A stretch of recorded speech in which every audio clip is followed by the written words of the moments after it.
dealing with trades and tax and customs and Ministry of Health at the same time, a few times, having a few meetings head to head with them, speaking about removing the 50% supplement tax, because there was issues because they used to tax my prescription medicine, which is not allowed. You can't tax medicine. That's the law, which is what I disputed. You can't tax the medicine because this is just like a doctor would prescribe a prescription drug.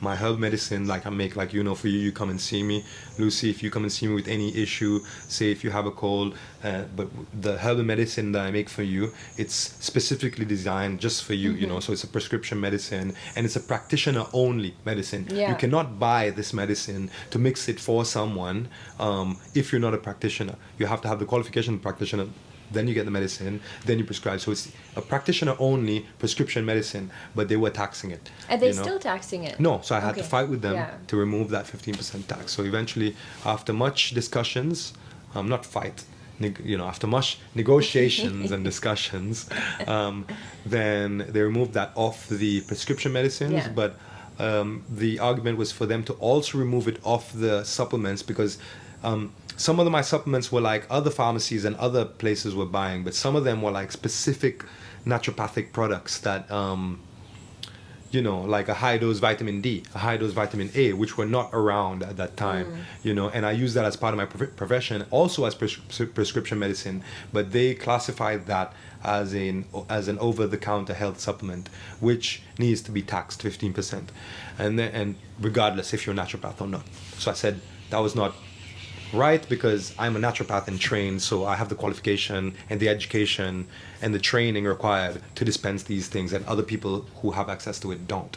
So I should not be taxed. And then they were like, well, everyone is taxed for this because they're all supplements, right?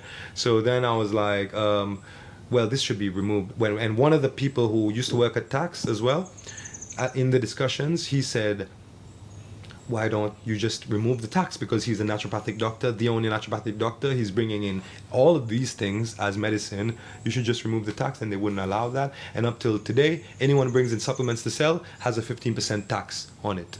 Whereas you can bring milk and it's not taxed, and milk is a toxic substance for your health. And you can bring in something like Panadol, and as far as I know, Panadol is not taxed because it's a proven medicine.